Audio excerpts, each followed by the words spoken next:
The rectal toolkit, yeah, it's exactly what it sounds like. The CIA issued these during the Cold War, small metal capsules packed with tools like saw blades, lockpicks, wire cutters, and drill bits. They were designed to help spies escape if captured. The catch? The kit had to be stored internally. Why go to this extreme? During the Cold War, American operatives lived with the constant fear of being captured by the KGB. If you were thrown into a Soviet prison, there was no guarantee of survival or even a prisoner exchange. A hidden escape kit could mean freedom. The capsule was built to unscrew into smaller modular parts. A spy could pull out the pieces and cut through handcuffs, break open locks, or even pick apart a wooden door. In theory, this made them self-reliant if locked away. But here's the kicker. Despite all the effort, there's not a single record of this toolkit ever being used in the field. Not once. Which means spies had to carry these things around for years, the world's most uncomfortable insurance policy, without ever needing it. James Bond never showed that part of the job. The glove gun. If the rectal toolkit was the most uncomfortable gadget, the glove gun was easily the coolest looking. Developed during World War II, this was a leather glove with a single-shot firearm mounted on the back. The way it worked was simple. When the wearer threw a punch, a bar on the palm pressed back, triggering the firing pin and shooting a bullet straight from the glove. Basically, it turned your fist into a gun. Sounds amazing, until you think about the flaws. You had to land a perfect punch for it to work, miss, and you just embarrassed yourself with a gun strapped to your hand. It only fired once, so if there were multiple enemies, good luck. And it was designed only for right-handed operatives. If you were left-handed, sorry, no cool spy glove for you. The glove gun was mainly issued to Navy intelligence officers, and while it was later copied by the KGB, there's no real evidence it was ever used in the field. Still, you can't deny, if anyone actually pulled off a kill with this, it would have been one of the most stylish knockouts in history. Pencil bombs. Now this one sounds like something out of a cartoon. These were small metal cylinders, about the size of a cigar, created by German spies in World War I. At both ends, they were sealed with wax caps. Inside, two different acids were separated by a thin copper divider. The trick? The thickness of the copper controlled the delay. Once it dissolved, the acids would mix, heat up rapidly, and ignite the wax caps, setting fire to whatever was nearby. German agents planted these on Allied supply ships. Days later, when the ships were already at sea, the devices would ignite, torching cargo holds and sometimes crippling entire vessels. The impact was huge. Over 36 American ships were damaged or destroyed, costing the US military an estimated $10 million in supplies, which would be more than $200 million today. For sailors, it was terrifying. You never knew if some innocent-looking cigar in the cargo hold was actually a time bomb waiting to torch the entire ship. Concealed weapons. Spies loved to hide weapons in everyday objects, and concealed guns were some of their favorites. Some of the most infamous examples include the cigarette pack gun, looked like a pack of smokes but fired a bullet. The cane gun, a walking stick that could hold multiple rounds. The lipstick gun, called the Kiss of Death, it fired a single 4.5mm round and was used by female KGB operatives. The flashlight gun, a fully functional flashlight that could fire up to 4 shots. North Korea was still making these as late as 2011. These weren't toys, they worked, and they were terrifying precisely because they looked ordinary. Imagine being handed a cigarette and realizing it's a gun, or accepting help across the street only to discover the cane itself was a weapon. In espionage, normal objects could never be trusted.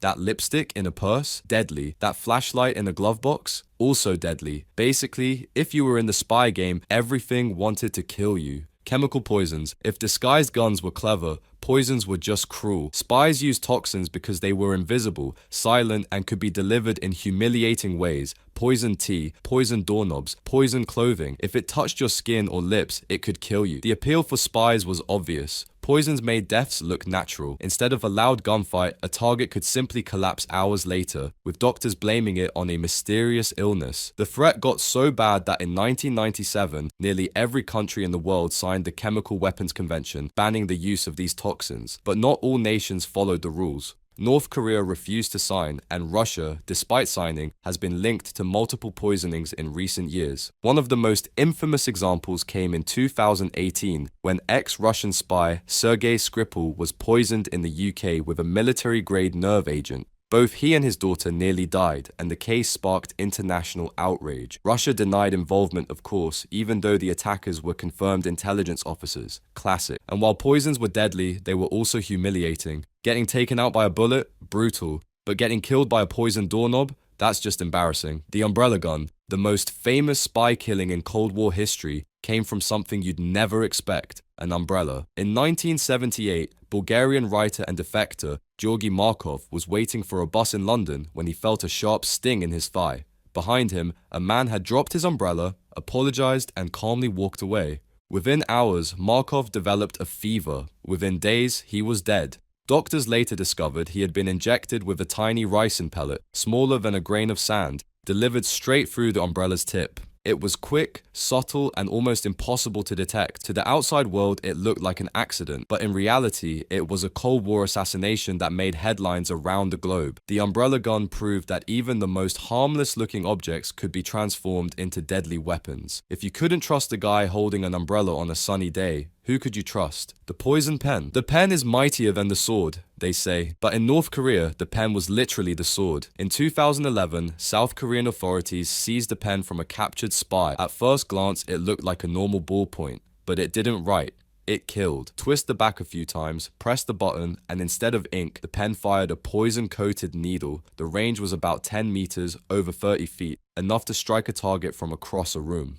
North Korea reportedly made several variations, pens that fired darts, pens with toxic sprays, even pens packed with small explosives. The psychological effect was almost worse than the weapon itself. Once people knew pens could be lethal, every click in the boardroom felt like a death sentence. The mist gun. If the poison pen was subtle, the mist gun was horrifyingly direct. In the 1950s, the KGB created this device and hid it inside a rolled-up newspaper. The idea was simple. Walk past your target, lift the paper as if you were adjusting it, squeeze the trigger, and unleash a fine spray of cyanide mist directly into their face. Victims would choke and collapse almost instantly, and because forensic science at the time wasn't advanced, doctors often wrote it off as a heart attack. 2 Ukrainian men were killed this way, and their deaths might have remained mysteries if the assassin hadn't eventually confessed. It was the perfect Cold War weapon, quiet, deniable, and almost impossible to trace, and to everyone else, the assassin just looked like a guy catching up on the morning news. The heart attack gun. Finally, we come to the most terrifying spy weapon of them all.